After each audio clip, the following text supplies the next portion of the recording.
So this is a screenshot of one of our products in early 2004. Should be pretty obvious where you can sort of see the attack beginning. We generally, for our traffic graphs, sort of show things inbound below the x-axis, or the y-axis, the negative part of the y-axis rather, and above for inbound, or outbound rather. So you can see this network here. This is upstream of a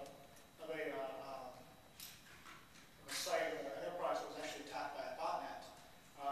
If you look at the date very closely, those of you in the front can sort of see the date, and you probably know exactly what virus is behind this. But I can't tell you for various reasons. You can see these guys are humming along at about 25, 30 megabits per second, and then on at midnight, pow, they're up to about 300 megabits per second inbound traffic from this botnet. And this only grew over the next week and continued for months on end, actually.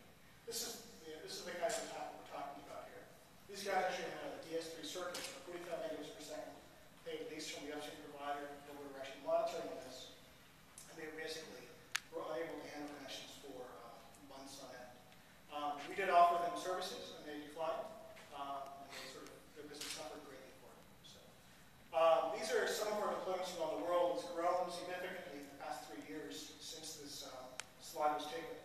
We have what's called the Fingerprint Sharing Alliance, and part of that is sharing up anonymized high-level statistics about traffic and attacks. So we generally can get sort of the start and end, the peak and average sizes of the attacks, the type of attack, those kind of things, as well as even maybe a bit of annotation from the provider, saying this is a crippling attack, we can mitigate it, this is a configuration, this is a flash crowd, those kind of things.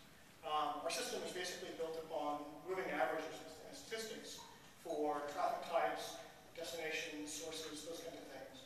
So it can actually pick out traffic anomalies. So these can be attacks. These can also be things like flash crowds. So for example, when the Victoria's Secret fashion show first started going online, our system said there's a whole lot of traffic.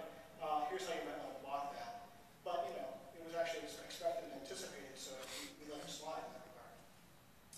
So these things are reporting back up to us every hour, thousands of attacks a day. And we marry this with things like botnet tracking. So one of the things that we do, and there's the intersection, I think, between sort of what you guys do and what I do, we actually analyze with malware, look for various botnets, and have a tool called Blade Runner.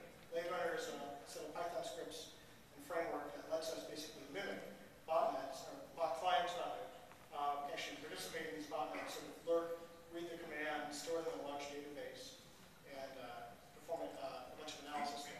We can marry it to that traffic data that I showed you coming in from around the world.